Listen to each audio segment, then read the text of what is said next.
Hi students, welcome to Disha Hindi classes. आज हम इस वीडियो से काव्य निधि में से रहीम के दोहे पढ़ेंगे। रहीम के दोहे में कवि परिचय, रहीम जी का कवि परिचय। उनका नाम अब्दुल रहीम खानखाना का हिंदी साहित्य में विशेष स्थान है। यह मध्ययुगीन कवियों में से एक है। रहीम दरबारी संस्कृति के प्रतिनिधि कवि माने जाते थे। उनका जन्म सन 1556 में लाहौर में हुआ था। इनके पिता बैरम खां थे। बैरम खां के मृत्यु के बाद बादशाह अकबर ने रहीम के पालन पोषण का प्रबंध किया है। रहीम फारसी, अरबी, तुर्की, संस्कृत और हिंदी के ज्ञाता थे। रहीम के दोहे में से पहला जो है, रहीमन पानी राखिए बिनु पानी सब सून, पानी गए न उब रहीम मोती मानुष चून। यानी इस दोहे में पानी शब्द का प्रयोग किया गया है। पानी कितने बार आया है? 3 बार यहाँ इस शब्द का प्रयोग किया गया है। पानी मतलब एक ही शब्द को कई अर्थ इस दोहे में बताया गया है।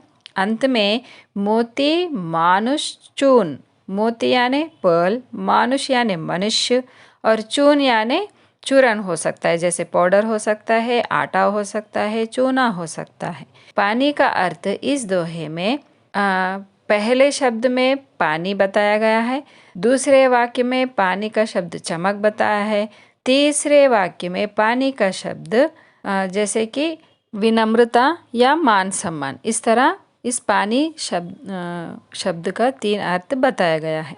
कवि कहते हैं कि इस पंक्ति के माध्यम से कि मनुष्य का जीवन बिना विनम्रता के संभव नहीं है, पानी के बिना संभव नहीं है। अर्थात यहाँ पानी शब्द का अर्थ विनम्रता से किया गया है। अगर हम में विनम्रता नहीं है तो हमें समाज में कोई वैल्यू नहीं मिलती है। दूसरा अर्थ यहाँ है चमक, मोती को अगर मोती का कोई चमक नहीं है तो हम उसे खरीदेंगे नहीं, उस मोती का कोई मूल्य नहीं होगा। तीसरा अर्थ है चून, जैसे कि हम आटा गूंदते हैं, गूंदने पर पानी की आवश्यकता है, बिना पानी के हम आटा गूंद नहीं सकते। या तो चूना है, चूने को बिना पानी के हम मिला नहीं सकते। इस तरह यहाँ पर इस शब्द का 3 अर्थ बताए गए हैं। जिस तरह आटे का अस्तित्व बिना पानी के अधूरा है और मोती का चमक के बिना उसका कोई मूल्य नहीं है, और उसी तरह मनुष्य को भी अपने व्यवहार में हमेशा विनम्र रखना चाहिए, इस दोहे का अर्थ है। दूसरा, बड़े बड़ाई ना करें बड़ो न बोले बोल, रहीमन हीरा कब कहे लाख टका मेरो मोल। जैसे कि बड़ाई ना करें मतलब अपनी खुद की प्रशंसा खुद नहीं करे और दूसरों की निंदा भी ना करे। और जैसे कि हीरा होता है, हीरा अपने खुद का बड़ापन नहीं कहता है ना। हीरा अपने खुद की बड़ाई नहीं कहता है, वह मूल्यवान होता है, फिर भी वो अपनी बड़ाई नहीं करता है। इस दोहे का यही अर्थ है। हमें हमेशा स्वयं अपनी बड़ाई नहीं करनी चाहिए। बड़ाई यानी बड़ापन नहीं बोलना, मैं ये हूँ, मैं वो हूँ, इस तरह के बातें हमें नहीं करनी चाहिए। तीसरा है, रहीमन तब तक ठहरिए मान सम्मान, घटत मान देखिए जब हिम तुरंत ही करियम पयान यानी चले जाओ वहाँ से। जैसे कि कवि कहते हैं कि जब तक हमारे आत्मसम्मान का आदर किया जाए तब तक ही हमें मेहमानों के यहाँ रहनी चाहिए। अगर हमारा मान सम्मान घटने लगा तो वहाँ से हमें तुरंत निकल जानी चाहिए। जैसे कि हम किसी के घर जाते हैं, पहले दिन वो अच्छे से हमारे आदर सत्कार करते हैं, अच्छे व्यंजन बनाकर खिलाते हैं, फिर दूसरे दिन आते ही खिचड़ी पे आ जाते हैं, तो मतलब वो हमारा सम्मान नहीं करते। इसलिए जहाँ पर भी हम जाते हैं हमारा आदर और सम्मान घट ना पाए, इसलिए तुरंत हमें वहाँ से हट जाना चाहिए। इस दोहे का अर्थ है। चौथा, रहीमन विपदा हूँ भली जो थोरे दिन होए, हित अनहित या जगत में जाने परत सब कोय।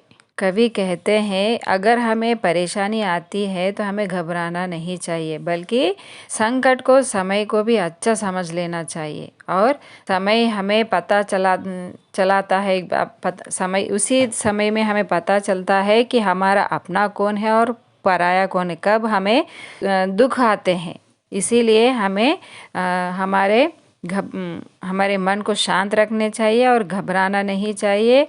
उसी समय जब हमारी परेशानी आती है तभी हमें पता चलता है कि हमारा अपना कौन है और हमारे अच्छे के लिए कौन कार्य करता है और हमारे बुराई कौन करता है, सभी हमें सब पता चलता है। 5वां, रहिमन कठिन चितान ते चिंता को चित चेत, चिता दहती निर्जीव को चिंता जीव समेत। चिंता यानी सोचना, चिंता करना, हमेशा किसी परेशानी के बारे में या किसी भी मैटर के बारे में सोचते रहना। हमेशा हमें चिंता से दूर रहना चाहिए, क्योंकि चिंता हमेशा दुख ही पहुंचाती है और हमें अच्छे निर्णय लेने के लिए वह हमें सहायता नहीं करता है। चिंताओं से अपने को मुक्त कर और अपने चित्त पर नियंत्रण रखना चाहिए, क्योंकि चिंता तो प्राणी को जलाकर राख कर देती है। एक कहावत है, चिंता करोगे चिंता चिता तक ले जाता है। चिता तक मतलब हमें हमारी मृत्यु के पास ले चले जाता है चिंता, इसलिए हमें चिंता हमेशा नहीं करनी चाहिए। जाल परे जल जात बही, तजमीनन को मोह, रहीमन मछरी नीर को तउना छांडत छोह। इस दोहे में यह समझाया गया है कि मछली हमेशा जल में ही रहती है, क्योंकि मछली को जल से ही प्राण मिलता है। अगर जल के बाहर आ जाए तो वह मर जाती है। पानी में अगर जाल डालने पर क्या होता है, मछली पकड़े जाता है, परंतु पानी रहता है नहीं, पानी चले जाता है। तो यहाँ पर कवि कहते हैं कि मछली जल से अपार प्रेम करती है और वो जल में से निकलने पर अपना प्राण त्याग देती है। मतलब एक तरफा का प्रेम है ये। मछली जल से प्रेम करती है पर जल मछली से नहीं। अगर जाल में मछली फंस जाए तो वहाँ से पानी चले जाता है। जल के हृदय में मछली के प्रति कोई लगाव नहीं होता। यही उद्देश्य है इस दोहे का।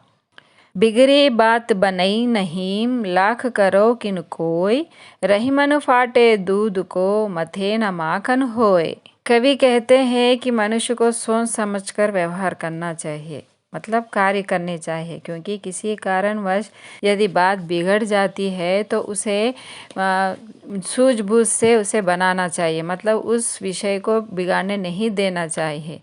यदि एक बार दूध फट जाए तो वह लाख कोशिश करने पर भी हमें उस दूध में से हम मक्खन नहीं निकाला जा सकता है। यही इस दोहे का अर्थ है। धनी रहीम जलपंख को लघुक जीव पियत अघाई, उदधि बढ़ाई कौन है जगत पियास हो जाई। इस दोहे में कवि कहते हैं कि कीचड़ का महत्व बताया गया है, कि कवि वह कहना चाहते हैं कि कीचड़ का जल सभी पशुओं के लिए वो काम आता है, पी सकते हैं। लघु जीव भी प्यास बुझाती है वह, परंतु हम समुद्र का पानी कोई भी नहीं पी सकता, कोई भी उसका पानी नहीं पी सकते। कीचड़ के सामने समुद्र का महानता छोटा बताया गया है, क्योंकि समुद्र का पानी कोई भी नहीं, मनुष्य नहीं पी सकते या जानवर भी नहीं पी सकते। यहाँ पर कीचड़ का महत्व समुद्र से तुलना की गई है। और यहाँ पर महान कौन है, जो हमें अवसर हमारे मुश्किलों में काम आए, वही उसका महान बताया गया है।